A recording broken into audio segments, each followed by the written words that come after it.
Ya, kata Rasulullah sallallahu alaihi wasallam, haji itu waktunya ya fi syahri Syawal, Dzulqa'dah dan Dzulhijjah.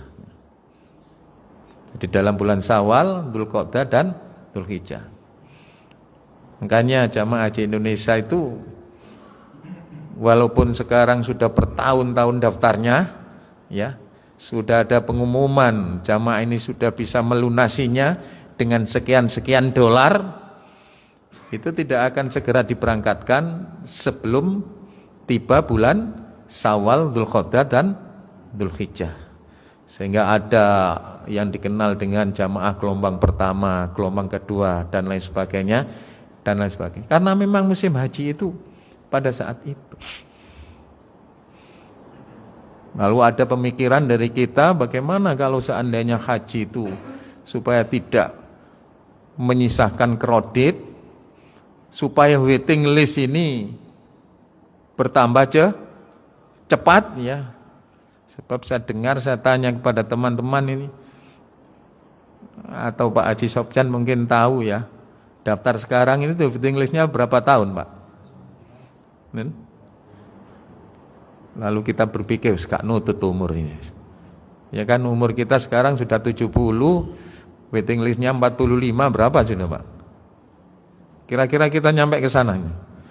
Ya kalau kita tanya umur, tidak akan jadi berangkat Pak, tidak daftar sampai ini. Tapi kan kita tahu bahwa setiap niat yang baik sudah dicatat oleh Allah. Satu, kalau terlaksana catatannya dua. Lalu ada pemikiran orang yang pandai-pandai itu dengan menggunakan rasionya belaka tanpa mau melihat, memahami kebenaran ayat Allah Subhanahu wa taala. Ya supaya jamaah ini cepat berangkat. Ya misalnya haji setiap tahun dipakai dua kali. 3 kali itu. Kalau sampai semuanya waiting listnya lama, kira-kira setuju toh Pak? Lebih cepat loh Pak. Yang tadinya harus menunggu 45 tahun karena dua kali dalam 1 tahun. Loh apakah pemikiran ini muncul Pak? Ya. Setiap musim haji yang namanya wukuf itu selalu membawa musibah.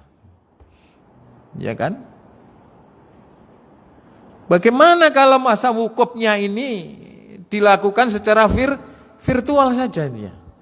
Jadi panjenengan wukufnya di sini, di virtual dengan sana. Itu muncul. Ya kan? Dengan alasan loh katanya ibadah itu tidak menyulitkan orang kan gitu ya. La haraj fil Islam, tidak ada kesulitan di dalam Islam. Sekarang dimunculkan Pak. Masa sih pengajian saja bisa virtual kok. Ya. Kita di rumah tidak datang ke masjid Pondok Mutiara ini sudah bisa ini. Siapa yang ngaji hari ini, apa yang materi yang disampaikan, durasinya berapa jam.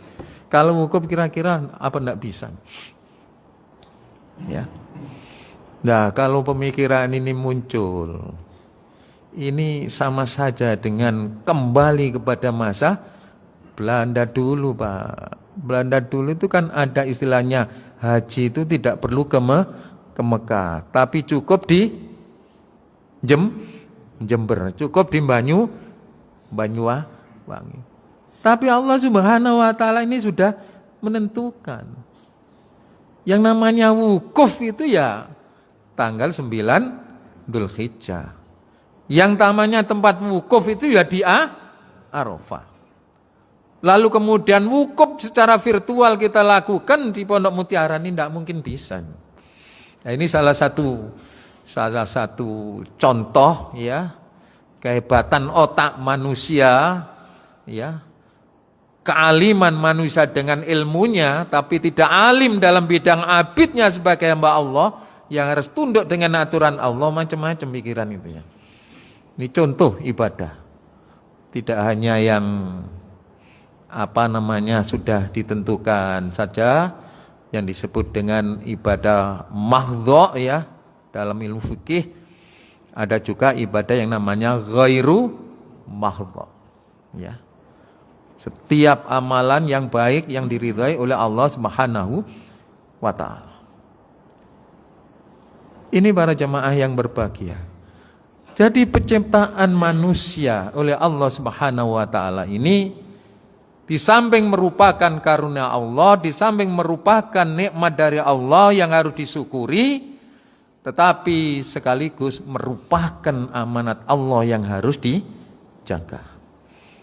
Makanya jangan sampai kita menyia-nyiakan itu. Ya.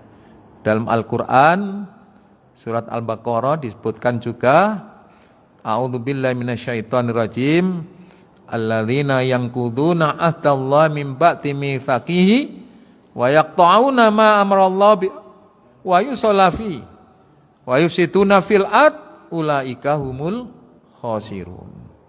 Dan orang-orang yang mengingkari janjinya kepada Allah. Ya, sebab kita pada waktu akan dilahirkan oleh Allah itu diambil sumpah setia kita oleh Allah. Kalau kalian aku ciptakan di manusia, apakah kamu tetap beriman kepadaku, tempat beribadah kepadaku? Lalu kita mengatakan, qalu bala syahidna. Saya yakin engkau yang menciptakan. Dan saya berusaha semaksimal mungkin di saat diberi kehidupan di muka bumi akan mengabdi dan beribadah kepada Allah Subhanahu wa taala. Itu janji Pak itu ya. Jadi sholat ini merupakan amanat dari Allah sekaligus merupakan janji kita kepada Allah yang tidak boleh tidak harus kita lakukan. Di saat kita mengingkari tidak melaksanakan yang namanya sholat, yang namanya puasa, ya sama saja kita ini ketempatan sifatnya orang apa Pak? Yang tidak menempati janjinya itu Pak. Iya. Makanya hati-hati ini. Hidup ini untuk ibadah kepada Allah Subhanahu wa taala dan menjalankan ibadah kepada Allah pada hakikatnya adalah melaksanakan dan menjaga amanat dari Allah Subhanahu wa taala. Lalu berkembang. Tidak hanya penciptaan manusia secara personal, tetapi dalam Islam ada satu kewajiban kita ini untuk hidup berumah tangga yang lebih kita kenal dengan nikah, kawin. Ya. Nikah, kawin dalam kehidupan rumah tangga ini satu sisi merupakan nikmat Allah, karunia Allah Subhanahu wa taala. Satu sisi juga merupakan amanat dari Allah Subhanahu wa taala. Makanya Allah Subhanahu wa taala dan Rasulnya tidak senang kepada hambanya yang hidup membujang. Ada Pak yang membujang Pak? Ada Pak. Istri saya baru meninggal. Ya. Nah itu kalau sudah meninggal istrinya itu Pak, jenengan harus mulai lirik-lirik mencari calon penggantinya. Sebab dalam Islam itu tidak disenangi orang yang hidupnya membujang itu. Ya. Sebab dalam Islam kehidupan seseorang kalau sudah rumah tangga ada satu amalan yang nilainya ganda. Pahala dari Allah Subhanahu wa taala adalah ganda. Coba, bahkan di dalam Islam mengapresiasi pada setiap hambanya yang mau melangsungkan pernikahan itu. Ya, katanya dalam salah satu hadis Rasulullah sallallahu alaihi wasallam, "Idza tazawwadal abdu faqad istakmala nisfatin, falyattaqillah fi nisfil baqi." Kada ada seseorang hamba yang melangsungkan pernikahan, dia telah mencapaikan agamanya 50%. Ya, luar biasa nih. Iya kan? Jadi kalau panjenengan kawin dengan ikhlas, dengan tujuan beribadah kepada Allah Subhanahu wa taala, panjenengan ini ibarat melaksanakan agama 50%.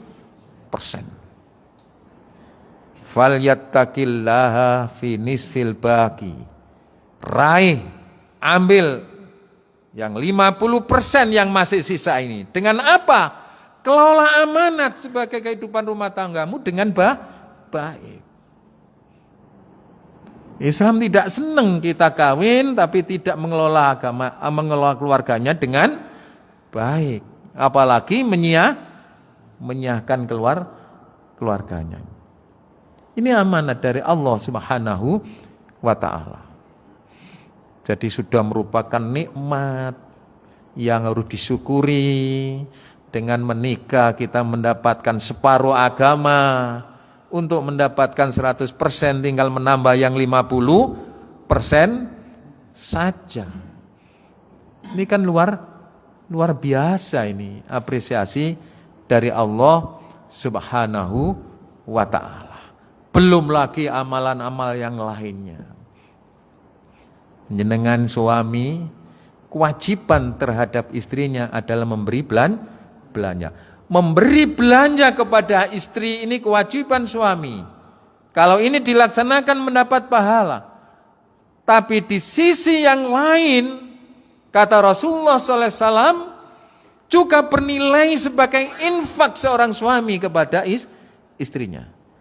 Satu amalan, satu pemberian yang nilainya 2. Apresiasi didapatkan bagi orang yang sudah berumah tangga. Satu sisi saya memberi istri saya kewajiban saya, pahala.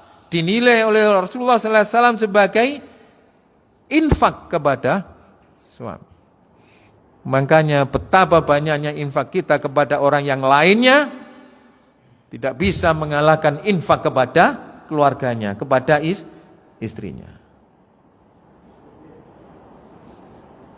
Oleh sebab itu suami tidak boleh kikir, tidak boleh bakhil kepada istrinya. Berilah hak istrinya sesuai dengan kemampuan suami.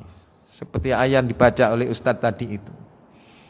Beri suami, beri istri itu belanja sesuai dengan kemampuan yang didapatkan oleh suami. Istri tidak boleh menuntut lebih daripada penghasilan suami.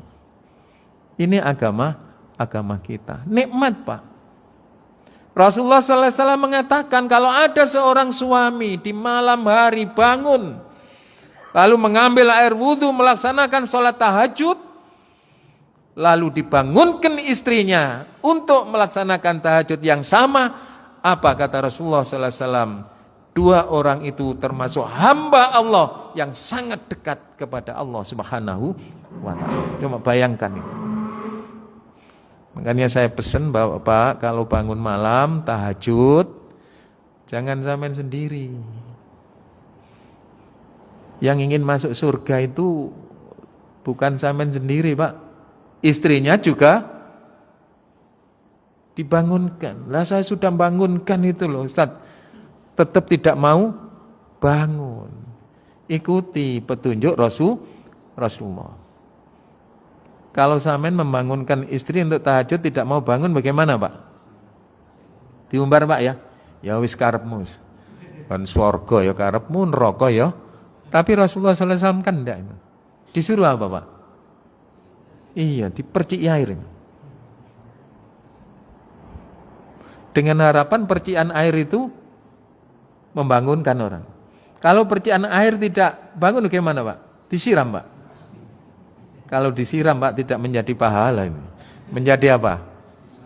Mati masalah, menjadi petaka. Gak ngerti tah sampean aku sedino kerja berat. Lagek tangi wis disiram, kewegeran. Maksudnya baik, caranya salah, diperciin. Indah sekali Rasulullah SAW memberikan solusi kepada hambanya diperciin.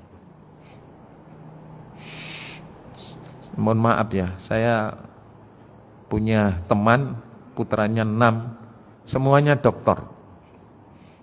Ya. Menurut orang berhasil pendidikannya orang. Satu ketika tanya ngomong-ngomong, oh anak sampean kok iso ngono kabeh. Ya ibadahnya apik. Terus ilmunya juga tinggi. Pasti memberikan cara sampean itu loh. Didik anak itu ya apa? Katanya begitu Pak. Setiap malam ini orang tuanya membawa air 1 cebok ini, dipercikkan kepada anaknya gantian. Tahajud, tahajud, tahajud, tahajud. Anaknya bangun, ikut tahajud dengan baik. Nah itu kan zaman dulu Pak ya. Anak masih gampang nurut orang tua. Ini anak sampean ya apa saiki sampean? Apalagi semalaman tadi malam itu habis trekan katanya. Merayakan tahun baru katanya ini. Kalau kita ini ada enggak Pak tahun baru, tahun lama Pak? Enggak ada kan ya? Itu bisa Pak ternyata percikan air dengan niat yang sama. Jadi saya pesan kepada panjenengan, kalau panjenengan berhasil sholat malam, tahajud, jangan panjenengan saja itu. Dibangunkan istrinya, dibangunkan keluarganya. Kalau sulit diperciki, sambil berdoa kepada Allah. 2 hari dipercik lagi, 3 kali, insya Allah bangunin Pak.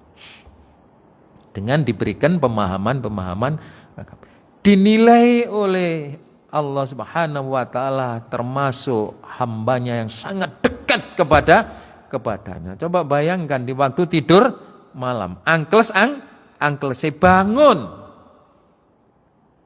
Ambil air wudhu, sholat tahajudnya. Sehingga ikatan-ikatan yang ada dalam diri kita yang tadinya diikat, dibelenggu oleh Allah Subhanahu wa taala, satu persatu lepas. Makanya ada satu hadis, manusia itu kalau tidur diikat dengan 3 ikatan. Kalau manusia itu bangun, itu berarti ikatan yang pertama dilepas. Kalau orang tersebut datang pergi ke kamar mandi lalu berwudu, ikatan keduanya dilepas. Kalau melanjutkan dengan sholat malam, ikatan ketiganya dilepas. Oleh sebab itu jangan sampai kita bangun sampai ke kamar kecil lalu tidak tahajud. Berarti ikatan kita itu masih ada. Supaya lepas ketiga-tiganya tahajud, dibangunkan istrinya. Ini yang saya katakan nikmat kepada Allah. Hidup rumah tangga itu adalah peluang kita untuk memperbanyak amal, memperbanyak ibadah kepada Allah Subhanahu wa taala. Sehingga satu ketika ada 3 sahabat datang kepada Rasulullah sallallahu alaihi wasallam. Yang satu datang kepada Rasulullah curhat, "Wahai Rasul, dalam rangka aku untuk meningkatkan dan menambah amal solehku, aku akan sholat terus menerus dan aku tidak mau beristirahat." Menurut ini dalam rangka menambah amal soleh, sholat terus Pak, kano istirahat. Rasulullah diam. Kemudian datang sahabat yang kedua, "Wahai Rasul, dalam rangka untuk meningkatkan amal solehku, aku akan puasa terus menerus dan aku tidak akan berbuka." Rasul tidak menjawab juga. Yang ketiga datang, "Wahai Rasul, aku akan senantiasa sepanjang hidupku aku akan membujang dan aku tidak mau menikah." Baru yang ketiga Rasulullah SAW memberikan jawaban, "Wahai sahabat, aku ini Rasul, aku ini Nabi. Aku ini manusia biasa. Karena itu aku juga sholat tapi juga istirahat. Aku puasa tapi juga berbuka. Aku juga menikah." Makanya di depan saya katakan Allah dan Rasulullah tidak senang kepada orang yang mampu. Lalu protes dari kita, "Jane kula niku kepingin Pak nikah mal ini. Tapi mboten wani kali anak." Diberi pemahaman anaknya itu. Diberi pemahaman, nikah itu ibadah kepada Allah. Tidak boleh seseorang menghalangi siapapun yang ingin ibadah kepada Allah. Itu kalau anaknya ngerti Pak, sampean tidak terlalu lama begitu, wis ngerti. Bapak iki untuk bingung, paling kepingin menikah, ditawani itu ya. Tapi kadang-kadang bapaknya yang ingin tapi takut dengan anaknya. Ya. anak menghalangi orang tua untuk menikah selama tidak ada larangan syariat berdosa. Sama saja dengan seorang orang tua menghalangi anaknya untuk menikah selama tidak ada halangan syariat berdosa. Kok sik tahawamu iku sing sabar nikahe tak golekno wong lanang sing sugih. Iku nek anak sing pinter ngeten Pak ngomongi, Pak, sampean wani nanggung dosane. Sampean wani nanggung dosane. Karena bapak ini setiap hari mengaji tidak mungkin berani menanggung dosanya, sama dengan anak itu. Karena ini apa? Karena menikah itu satu peluang untuk ibadah kepada Allah Subhanahu wa ta'ala. Tapi ingat, di dalamnya juga ada satu amanat yang harus dijaga. Di dalam salah satu hadis Rasulullah sallallahu alaihi wasallam yang diriwayatkan oleh Imam Bukhari dan Muslim, Rasulullah sallallahu alaihi wasallam bersabda, kullukum ra'in wa mas'ulun an ra'iyatihi.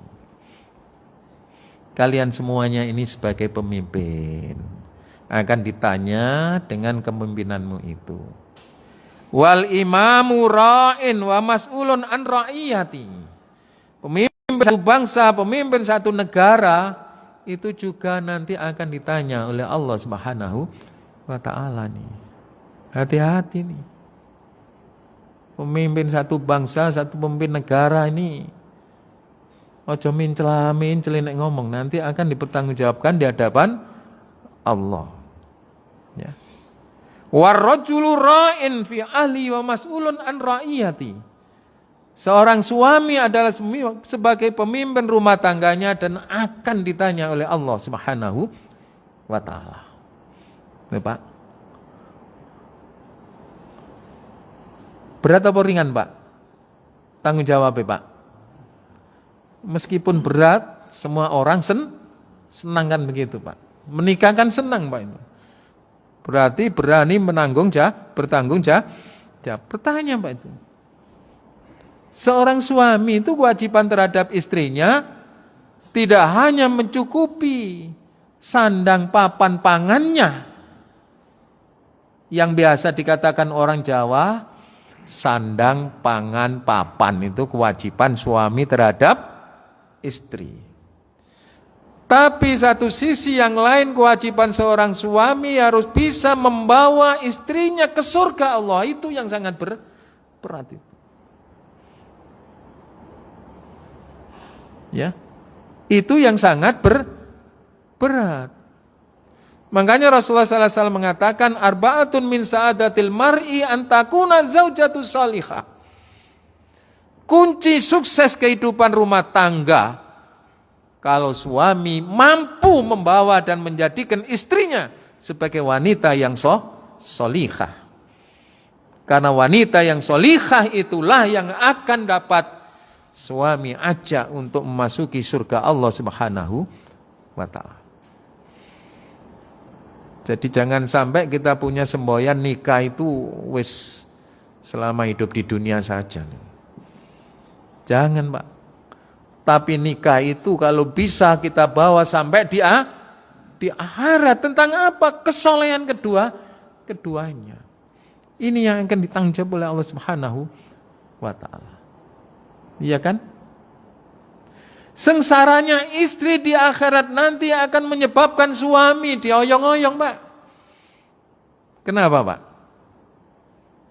Karena yang punya tanggung jawab menjadikan solihah istri itu suami. Kalau ternyata tidak baik, suaminya dioyong-oyong itu, Pak. Ya. Tetapi kesulitan seorang suami di saat di akhirat istri tidak dioyong-oyong, Pak. Nah, ini tanggung jawab kita ini. Jadi kita jangan bangga cukup memberi sandang, pangan terhadap istrinya.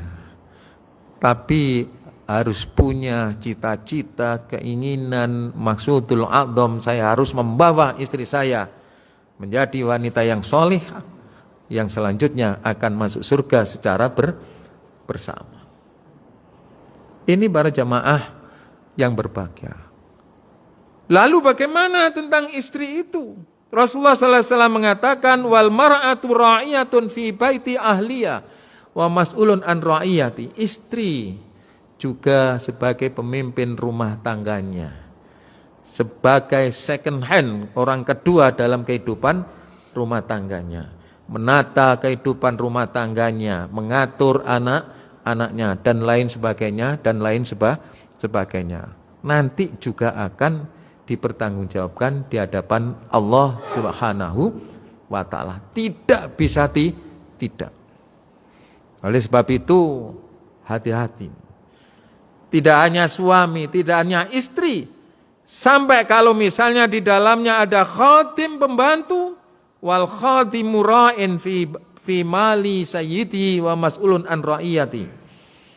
Pembantu juga akan ditanya oleh Allah Subhanahu wa taala. Kalau pembantu menghabiskan harta tuannya, nanti juga akan dipertanggungjawabkan di hadapan Allah Subhanahu wa taala.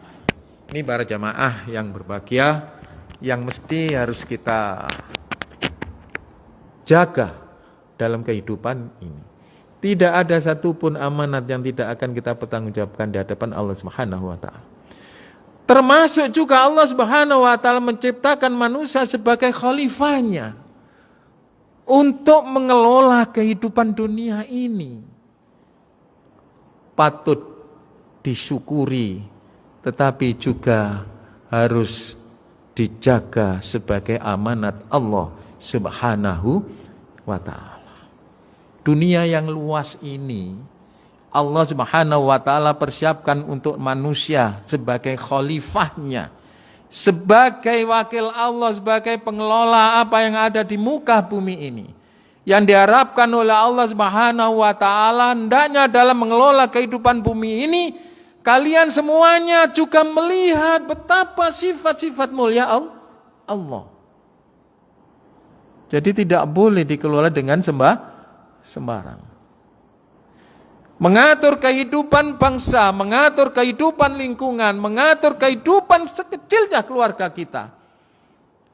Perlu di situ ditunjuk orang per orang sebagai amirnya, sebagai pemimpinnya. Bukankah Rasulullah SAW mengingatkan, hendaknya seseorang di saat keluar 2 orang, tetapi di situ harus diangkat salah satu pemimpin. Dalam kehidupan satu RT harus diangkat pemimpin. Siapa Pak? Pak RT-nya. Di lingkungan yang lebih besar harus ditingkat satu orang yang namanya RW. Di tingkat atasnya ada yang namanya lurah, ada yang namanya camat, ada yang namanya wali kota, ada yang namanya bupati, ada yang namanya gubernur, ada yang namanya presiden. Hati-hati. Semuanya itu merupakan nikmat Allah karena Allah yang harus disyukuri, tapi juga mengandung amanat Allah yang harus dijaga. Jangan pandai mensyukuri, menikmati nikmat Allah saja, tapi tidak menjaga amanat Allah Subhanahu wa taala. Hati-hati. Pak RT disuruh pemerintah membagi BLT, apalagi sekarang dijanjikan cair ini. Laksanakan tugas itu dengan baik, dengan profesional. Sebab di tangan panjenengan yang tahu persis mana orang yang dapat BLT, mana orang yang tidak dapat. Jangan lalu kemudian ada protes dari warganya, ada orang yang sangat membutuhkan malah tidak mendapat, tapi orang yang kelihatannya cukup malah mendapat. Setelah dilihat, dievaluasi, dicek dan lain sebagainya, ternyata orang yang cukup yang mendapat itu masih saudaranya. Hati-hati Pak. Ketok ikan cilik Pak ya. Ketok enteng. Ini ngajinya sampai suruk ya. Berarti tambah berapa menit sholatnya? Ya. Insya Allah cukup. Ya, dan mengangkat yang demikian itu para jamaah yang berbahagia sebenarnya adalah bahasa dari perintah Allah Subhanahu wa taala yang saya sampaikan di depan tadi di dalam Al-Qur'an surat Nisa 4 ayat 58. A'udzu billahi minasyaitonir rajim. Innallaha ya'murukum an tu'addul amanati ila ahliha. Allah Subhanahu wa taala memerintahkan kepada kita ini untuk memberikan satu amanat kepada ahlinya. Kepada ahlinya. Ahlinya di sini yang dimaksudkan adalah orang yang akan kita beri amanat, punya kemampuan dalam kompetensinya, tapi juga punya kemampuan untuk mengelola keinginan hati yang suci dan keinginan nafsu yang sangat murka. Ya. Orang yang akan kita beri amanat ini adalah orang yang bisa menjalankan sebagai hamba, sebagai khalifahnya, tetapi hamba sebagai hambanya yang beribadah kepada Allah Subhanahu wa ta'ala. Makanya orang itu harus alim sebagai khalifahnya yang mengolah kehidupan dunianya, tetapi juga alim mengelola kehidupan dirinya, keluarganya, lingkungannya dalam rangka beribadah kepada Allah Subhanahu wa ta'ala. Kalau ada orang yang ahli dalam bidang soleh, dalam bidang wakil Allah di muka bumi, khalifah Allah di muka bumi, lalu menyampaikan sebagai hamba Allah Subhanahu wa ta'ala, ini yang sangat berbahaya dalam kehidupan manusia. FS itu seorang hamba yang alim sebagai khalifah Allah menata, karena dia punya kemampuan ilmu yang memadai. Bagaimana dia tidak punya ilmu yang memadai? Dia dikenal dengan bintang 2 tapi berasa bintang 4, kan begitu. Masa orang dapat bintang itu tidak cerdas? Cerdas enggak, Pak? Cerdas itu. Dalam mengelola kehidupannya itu dengan ilmunya cerdas. Tapi dia tidak menjadi abid yang baik. Tidak punya rasa takut kepada Allah Subhanahu wa ta'ala. Sehingga apa? Amanat yang diserahkannya itu disalahgunakan. Jual beli jabatan, jual beli wanita, jual beli narkoba, sampai berujung pembantunya dihabisi nyawanya. Ini kan satu hamba Allah, cerdas ilmunya, tapi dia tidak menjadi abid yang baik. Demikian juga seseorang yang menjadi abid Allah yang baik, tapi tidak bisa mengelola kehidupan sebagai khalifahnya, itu akan hancur.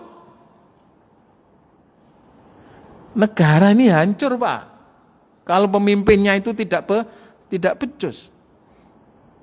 Negara ini hancur kalau pemimpinnya suka ocak-acak undang-undang yang ada. Jadi keduanya itu harus alim, Pak. Alim, harus alim itu.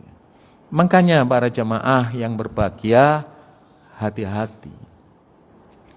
Saya hanya berpesan kepada panjenengan semua, ya. Ya, insya Allah yang saya katakan ini tidak dikatakan berpolitik dalam masjid itu ya. Orang sekarang kan didik berpolitik dalam masjid. Padahal Rasulullah SAW itu juga berpolitik dalam masjid ya. Cuma kita tidak memahami fungsi masjid itu saja. Dianggap fungsi masjid ini untuk sholat, untuk puasa. Padahal fungsi masjid untuk mencerdaskan umat, ya, untuk menjaga ekonomi umat, untuk menguatkan idealis umat itu di masjid itu. Ya. Ayatnya itu hanya angkat dan berilah amanat itu kepada ahlinya. Bagaimana kita bisa tahu orang itu punya keahlian-keahlian tertentu? Sehingga Imam Mawardi dalam kitab Ahkamus Sultanah, dia memerinci seseorang dianggap memiliki dan menjaga amanat yang baik kalau punya 5 kriteria. Apa 5 kriteria itu? Pertama adalah akidahnya harus benar. Nah, sekarang ini akidah itu tidak mendapatkan perhatian itu, tidak menjadi pilihan yang pertama, Pak. Ada orang itu lebih baik mengangkat pemimpin yang tidak punya iman daripada yang punya iman. Toh yang punya iman itu juga masih apa, Pak? Masih tidak karu-karuan, masih korupsi dan lain sebagainya. Tapi kalau Imam Mawardi cari yang akidahnya bagus. Yang kedua, kata Imam Mawardi, cari mereka yang ibadahnya bagus. Karena ibadah itu buah daripada tauhid. Coba. Yang ketiga, cari di antara mereka itu yang punya kompetensi, punya kemampuan. Kemampuan yang saya maksudkan di depan tadi. Ya, tidak hanya kemampuan di dalam mengelola kehidupan dunianya, tetapi dalam mengawal kehidupan akhirat. Kenapa demikian? Karena pemimpin dalam pandangan Islam itu tidak hanya siasatud dunya, tetapi juga khirasatuddin. Tidak hanya mengelola kehidupan dunia, tapi juga mengawal kehidupan agama. Cari tuh yang punya kompetensi. Ya. Dan kompetensi itu harus sudah diwujudkan dengan satu hal yang nyata. Makanya para jamaah yang berbahagia, kalau kita mengikuti sunnah Rasulullah SAW, sejarah kehidupan Rasulullah SAW, menjadikan seorang pemimpin itu tidak mudah dan butuh waktu yang lama. Enggak kok bin salah bin. Orang yang tidak punya track record dengan baik dalam kehidupan agama, moro-moro masang gambar no embong. Ya. Calon pemimpin yang cerdas dan amanah. Berapa tahun Rasulullah menyiapkan kepemimpinannya? 22 tahun 3 bulan. Luar biasa. Tidak mudah secepatnya. Sekarang kan enggak, Pak, ya. Moro-moro orang yang cerdas. Ya. Orang ini punya ini macam. Akhirnya kita tertipu dengan gambar yang bagus sih. Padahal selama ini tidak pernah tahu sampai di mana track recordnya. Padahal tadi di depan saya katakan menjaga kehidupan dunianya tapi juga mengawal kehidupan agama ini. Ini untuk diperhatikan ini. Jangan hanya kehebatan dalam mengelola dunia saja tapi tidak mengawal. Nah, pemimpin-pemimpin yang ada itu hebat di dalam urus dunianya, ya tidak hebat, apalagi mengawal kehidupan agamanya, malah tidak hebat ini. Yang keempat, kata Imam Mawardi, cari mereka yang tidak punya ambisi buta, ya kan? Nah, sekarang semua orang kan berlomba-lomba. Cari di antara mereka yang kelima katanya yang punya amanat. Tanggung jawab. Tanggung jawab kehidupan seorang pemimpin dalam agama tidak hanya mengajak kebaikan, tapi mencegah kepada kemungkaran. Ya. Ini loh, Pak. Ini yang harus kita jaga. Jangan sampai lalu kita memilih, mencari, mengangkat di antara mereka tidak bisa menjalankan amanahnya dengan baik. Bicaranya tidak bisa dipercaya. Jangan sampai setiap kehidupannya diliputi kebohongan dan kedustaan belaka. Diwarnai dengan kedzaliman saja. Dan ini bahaya. Bahaya daripada seorang pemimpin yang menyalahgunakan amanatnya. Kata Rasulullah sallallahu alaihi wasallam, "Ma min yastarihu Allah azza wa jalla yamutu wa yauma yamutu wa huwa ghasah la dakhala alaihil jannah. Ini kata Rasulullah sallallahu alaihi wasallam. Kalau ada seseorang dipasrahi satu amanat untuk memimpin satu kelompok, satu masyarakat, satu bangsa, satu negara, yamutu, lalu orang ini meninggal dunia, wa yauma yamutu wa huwa ghasah. Di saat kematiannya itu dia dalam keadaan pembohong, pendusta, penzalim. Kata Rasulullah sallallahu alaihi wasallam, la tadkhulul jannah, orang yang tidak akan masuk surga. Ini yang saya katakan namanya panism, karena menyanyiakan amanat. Nah sekarang pertanyaannya, lalu bagaimana dengan kita yang tidak menjadi pemimpin? Dilihat saja, dengan yang tidak menjadi pemimpin itu membiarkan kebohongannya ataukah mengkritisi dan mengingatkan kebohongannya. Di saat sampean mengkritisi kebohongannya dengan segala resikonya, tentunya dengan saluran-saluran yang dibenarkan oleh aturan agama dan undang-undang yang ada, sekalipun mereka tidak berhenti, ini menjadi amal soleh kita. Jangan sampai membiarkan. Sudah membiarkan tapi mengikuti. Bahaya katanya ancaman Rasulullah sallallahu alaihi wasallam, kita tidak tergolong umat Rasulullah sallallahu alaihi wasallam. Dalam satu hadis yang diriwayatkan satu hadis yang diriwayatkan oleh Imam Bukhari dan Muslim, satakunul umara'u yukadzibuna wa yadlimuna. Satu saat nanti akan muncul satu pemimpin yang selalu bohong ucapannya, yang selalu zalim perbuatannya. Wa man yasduqu dzalimuhu wa kadzdzabuhu, siapa orang atau rakyat yang mengakui membiarkan kezaliman dan kemungkarannya, laisa lahu minni, maka orang itu bukan termasuk umatku, kata Rasulullah sallallahu alaihi wasallam. Walastu minhum, dan aku pun juga termasuk bukan bagian daripada mereka itu. Tetapi yang paling menyakitkan lagi, orang ini selamanya tidak akan mendapatkan buahnya khawdul jannah, buah daripada surga Allah Subhanahu wa ta'ala.